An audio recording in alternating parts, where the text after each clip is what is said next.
আসসালামু আলাইকুম, চলে আসলাম আবার নতুন একটা ভিডিও নিয়ে। তো আজকের ভিডিওতে দেখতেই পাচ্ছেন আমি এখানে রান্না করেছি মসুরের ডাল ভুনা। তো এই ডালটা আমাদের বাসায় সবাই খুব খেতে পছন্দ করে, আর বাচ্চারা বিশেষ করে খুবই মজা করে খায় একটু লেবু দিয়ে।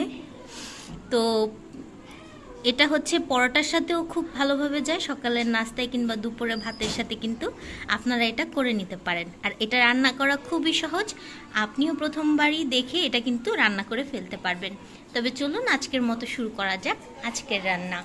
যে এখানে প্রায় আমি 200 গ্রামের মতো মসুরির ডালটা আধা ঘন্টার জন্য ভিজিয়ে রেখেছিলাম। তারপর এটা হচ্ছে ধুয়ে এখানে পানি ঝরিয়ে নিয়ে নিয়েছি। এখানে প্রায় একটা মিডিয়াম সাইজের পেঁয়াজ কুচি করে নিয়েছি, আর 3-4টা মরিচ ফেলে নিয়েছি, আর অল্প ধনিয়া পাতা। তো চলুন শুরু করা যাক আজকের রান্না। প্রথমে আমি কড়াইটা গরম করে নিব। তারপর এখানে প্রায় 3 টেবিল চামচের মতো সয়াবিন তেলটা দিয়ে নিব। এই রান্না কিন্তু খেতে অনেক মজা, যেই এই ডাল ভুনাটা খাবেন সেই প্রেমে পড়ে যাবেন। এটা এতটাই মজা, কিন্তু এটা রান্না করা কিন্তু খুব সহজ, যে কেউ একবার দেখলেই কিন্তু এটা তৈরি করে ফেলতে পারবে।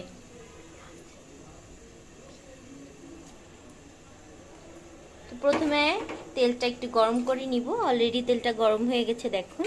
যখনই তেলের মধ্যে এরকম বুদবুদ হবে তখনই মনে করবেন যে এখনই পেঁয়াজটা দেওয়ার একদম সঠিক সময়। দিয়ে নিব পেঁয়াজ কুচি। তো ডাল ভুনায় বেশি একটা পেঁয়াজের প্রয়োজন পড়ে না, অল্প পেঁয়াজ দিয়েও এটা করা যায়।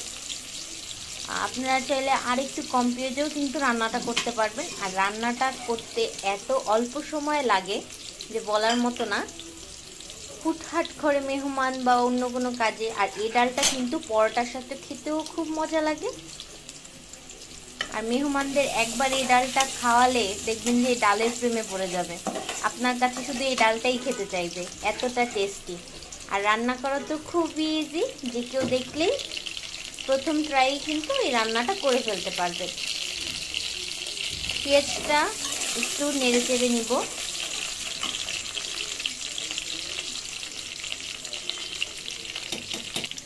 পেঁয়াজটা যখন গোল্ডেন ব্রাউন হয়ে গেছে এ পর্যায়ে ডালগুলো দিয়ে নিব। চেষ্টা করবেন ডালটা একটু ভিজিয়ে রাখার জন্য, কমপক্ষে 15 থেকে 20 মিনিট এটা ভিজিয়ে রাখবেন। তারপর হচ্ছে এটাকে রান্না করার চেষ্টা করবেন। এতে টেস্ট আর হচ্ছে লুক দুইটাই কিন্তু ভালো হয়, আর রান্নাটাও অনেক তাড়াতাড়ি হয়ে যায়। এরপর ডালটা দিয়ে আমি খুব সুন্দর করে ভেজে নিব। এই যে দেখুন,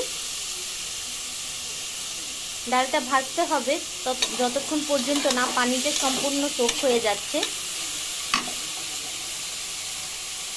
আর ডালটা আপনি যতটা ভাজা ভাজা করবেন ততটাই কিন্তু এটা সুন্দর ঘ্রাণ আর হচ্ছে টেস্ট বাড়বে। এই যে দেখুন, খুব সুন্দর করে কিন্তু এভাবে ধৈর্য ধরে কিছুক্ষণ নেড়ে চেড়ে নিতে হবে যতক্ষণ পর্যন্ত না পানিটা শুকিয়ে যাচ্ছে। এ পর্যায়ে আমি এখানে সামান্য পরিমাণে হলুদ দিয়ে নিব। এটা প্রায় 1 চা চামচের 4 ভাগের 1 ভাগ দিয়ে সুন্দর করে নাড়াচাড়া দিয়ে নিব। অলরেডি দেখুন আমার ডালটা কিন্তু মোটামুটি ভাজা ভাজা হয়ে গেছে, আর খুব সুন্দর একটা ঘ্রাণও ছড়িয়ে গেছে। এ পর্যায়ে আমি হলুদটা অ্যাড করে দিলাম, দিয়ে এখন সুন্দর করে নেড়ে চেড়ে নিচ্ছি।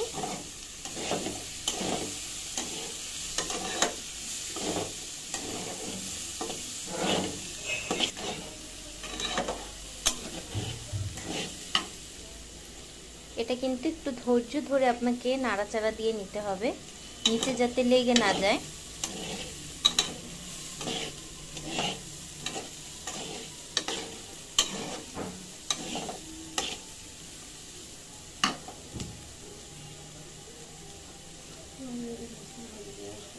আর আমাদের ভিডিওগুলো ভালো লাগলে অবশ্যই সাবস্ক্রাইব করে দিবেন, আর লাইক কমেন্টস করে পাশে থাকবেন। আমরা নতুন ভিডিও বানাচ্ছি, ভবিষ্যতে আপনাদের জন্য আরও সুন্দর সুন্দর ভিডিও নিয়ে আসব। আপনাদের সাপোর্টের প্রয়োজন, আর ভুল চুক হলে অবশ্যই আমাদের ক্ষমাসুলভ দৃষ্টিতে দেখবেন। আর আপনার পছন্দের কোনো রান্না যদি আপনি দেখতে চান অবশ্যই কিন্তু কমেন্টস করে জানাতে পারেন, আমি চেষ্টা করব আপনার জন্য ভিডিওটা আপলোড করার। আরও রান্নার সহজ সহজ টিপস আর ইজি রান্না শিখতে বা দেখতে অবশ্যই আমাদের সাথে থাকুন। আর রান্নার সাথে সাথে কিন্তু আমরা ছোটোখাটো টিপসও শেয়ার করে থাকি, তো আমাদের ভিডিওটা সম্পূর্ণ দেখার চেষ্টা করুন। এই যে দেখুন, ডালটা কিন্তু একেবারে ভাজা ভাজা হয়ে গেছে, সম্পূর্ণ শুকিয়ে গেছে। এ পর্যায়ে আমি প্রায় 3 থেকে 4 কাপের মতো পানি অ্যাড করব, যতটুকু প্রয়োজন হয়। এটা আমি যেহেতু আগে থেকে ভিজিয়ে রেখেছিলাম, এজন্য এখানে বেশ একটা পানি আমার লাগেনি। কিন্তু আপনারা যদি এটাকে ভিজিয়ে না রান্না করেন, সেক্ষেত্রে কিন্তু এখানে পানির পরিমাণটা বেশি লাগবে। আমি যেহেতু এটাকে আগে থেকে ভিজিয়ে রেখেছিলাম, এই জন্য হচ্ছে আমার পানির পরিমাণটা কম লেগেছে। পানিটা দিয়ে খুব সুন্দর করে নেড়ে চেড়ে দিবেন। লবণটা আপনারা আপনাদের স্বাদ মতো নিয়ে নেবেন। আর আমি এখানে প্রায় 1 চা চামচের মতো লবণটা ব্যবহার করেছি। এই পর্যায়ে আমি ফেলে রাখা কাঁচামরিচগুলো দিয়ে দিব। এই পর্যায়ে আমি একটু টালা শুকনা মরিচ দিয়ে দিব। এটা হচ্ছে আপনারা পেঁয়াজের সাথে তেলে দিতে পারেন, তাহলে কিন্তু খুব সুন্দর একটা ঘ্রাণ চলে আসে। আবার চাইলে এভাবে পানি দেওয়ার পরেও দিতে পারেন। আমি প্রিফার করব যে হচ্ছে আপনারা যখন পেঁয়াজটা ভাজবেন তখনই মরিচটা দিয়ে দেওয়ার, তাহলে হচ্ছে ঘ্রাণটা ভালো হবে। আমি একটু ভুলে গিয়েছিলাম, এই জন্য পরে দিলাম, সরি। এই যে এই পর্যায়ে যখন পানিটা একদম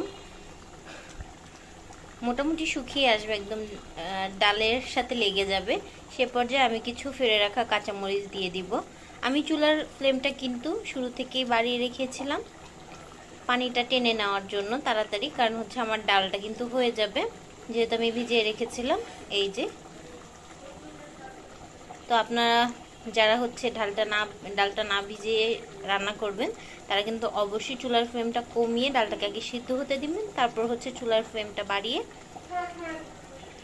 পানিটা শুকিয়ে নেবেন। এই যে অলমোস্ট আমার ডালটা হয়ে যাচ্ছে, এই পর্যায়ে আমি একটু নেড়ে চেড়ে দিব। অলরেডি কিন্তু দেখতেই পাচ্ছেন আমার ডালটা একদম সিদ্ধ হয়ে গেছে। এই যে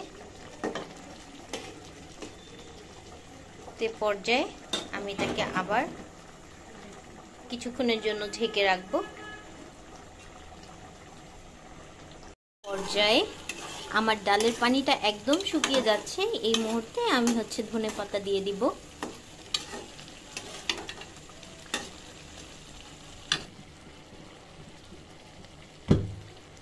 দিয়ে খুব সুন্দর করে নেড়েচেড়ে একটু ঢেকে রাখবো।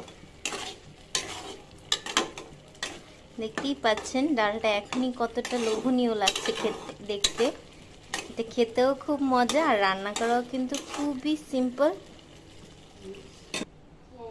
এই যে তৈরি হয়ে গেল আমার আজকের ডাল। তবে চলুন সুন্দর করে পরিবেশন করে নিই। যে তৈরি হয়ে গেল দারুণ মজার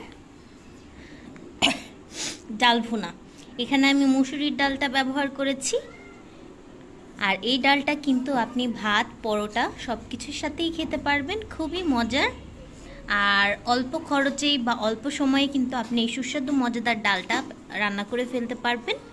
তো আজকে এই পর্যন্তই, সবাই ভালো থাকবেন, আল্লাহ হাফেজ।